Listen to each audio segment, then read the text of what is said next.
आज रामनवमी के पवित्र अवसर पर भगवान राम लला कुछ बेहद खास और सांस्कृतिक रूप से महत्वपूर्ण वस्त्र धारण करेंगे। ये वस्त्र न केवल गर्मी को ध्यान में रखकर तैयार किए गए हैं, बल्कि इन्हें पीले रंग में रंगा गया है, जो भगवान राम की जन्मोत्सव की दोपहर को उनके द्वारा धारण किए जाएंगे। इस विशेष दिन पर भगवान राम लला दोपहर में पीले रंग के वस्त्र पहनेंगे, जो सामान्य रूप से हरे रंग के वस्त्रों का स्थान लेगा। यह विशेष वस्त्र भगवान की जन्म क्षण को और भी दिव्य बना देगा। इन वस्त्रों की तैयारी में भगवत प्रसाद और उनके परिवार ने कई पीढ़ियों से अपनी सेवा दी है। भगवत प्रसाद, जो अयोध्या में भगवान राम लला के वस्त्र तैयार करने के लिए प्रसिद्ध हैं, उन्होंने इस बार के वस्त्र को बेहद भव्य और खास तरीके से तैयार किया है।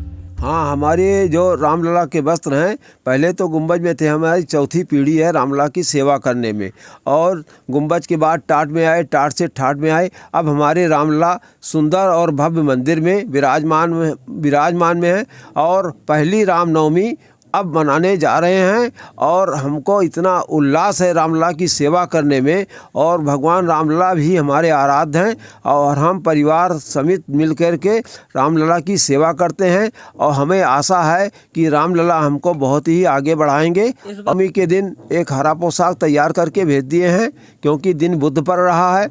वैसे उत्सव समैया में पीत रंग का ही वस्त्र विशेष माना गया है। विवाह हुआ, जन्म हुआ तो पीला ही वस्त्र पहनेंगे, कोशिश तो यही है। तो इस बार जो वस्त्र सिला है वो कैसी खासियत क्या है? बहुत खासियत है, उसमें गोटा पट्टा लगा के रेशम के कपड़े हैं सब, वही बना के हम दिए हैं।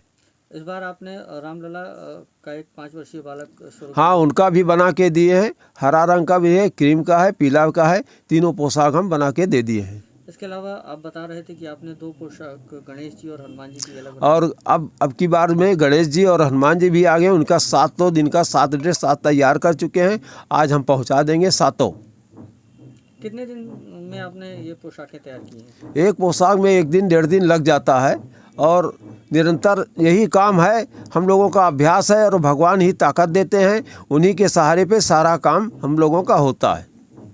इस बार भगवान भव्य मंदिर में है, विराजमान है, रामनवमी है, तो आप इस बार रामलला से क्या मांगेंगे? हम लोगों को रामलला से बहुत ही हर्षोल्लास से रामनवमी मनाई जाएगी। और रामलला जो हमारे भव्य मंदिर में आए हैं, ये वो कहने की बात क्या है, वो तो और ही उल्लास है। और रामलला भी हमारे अपने ही गोद में, अपने मंदिर के पीछे ही हमको बिठाए हुए हैं। वशिष्ठ कुंड मोहल्ला है, यही हम अपने घर पे ही काम करते हैं। दुकान दौरी तो वैसे रह जाएंगे। भगवत प्रसाद का कहना है कि ये उनके और उनके परिवार के लिए गर्व का क्षण है, क्योंकि वे भगवान की सेवा कई पीढ़ियों से कर रहे हैं। वस्त्र तैयार करने वाले स्थान पर सख्त नियम है कि कोई भी बिना उचित शुद्धता के वहां प्रवेश नहीं कर सकता, जिससे इस धार्मिक अनुष्ठान की पवित्रता बनी रहे। ये वस्त्र तैयार करना न केवल एक पारंपरिक क्रिया है, बल्कि एक गहन भक्तिपूर्ण अनुभव भी है, जो अयोध्या और भगवान राम के भक्तों के लिए अत्यंत महत्वपूर्ण है। और सर, हमारे यहाँ भगवान राम जी का मेन हम लोग वहीं के टेलर हैं, और हमारे यहाँ 4 पुष्प से उनकी सेवा हो रही है। और हमारे रामलला जी जब टेंट में थे, ठाठ में थे, और महल में भी हैं, हम ही लोग उनका सेवा पाते हैं। हम लोग की बहुत श्रद्धा है राम से। राम जी हमारे हैं, हम राम जी के, हम उन्हीं के कॉन्फिडेंस पे जी रहे हैं। हम इंसान से कोई भी कॉन्फिडेंस नहीं है, हमारे भगवान ही हमारे सब कुछ है। इस बार जो आपने पोशाक तैयार करी है पीत रंग की, वो क्या खासियत है उसकी? सर, इस समय का जैसे जन्मोत्सव है, शादी है, इस समय सब लोग, उस दिन बुधवार पड़ रहा है, उस दिन हरा ही कपड़ा भगवान पहन लेंगे। लेकिन कोई जब शुभ दिन आता है तो भगवान को पीला वस्त्र ही पहनाया जाता है।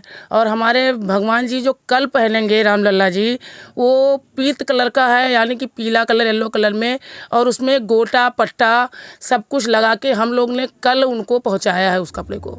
लोकल 18 अयोध्या से सर्वेश श्रीवास्तव की रिपोर्ट।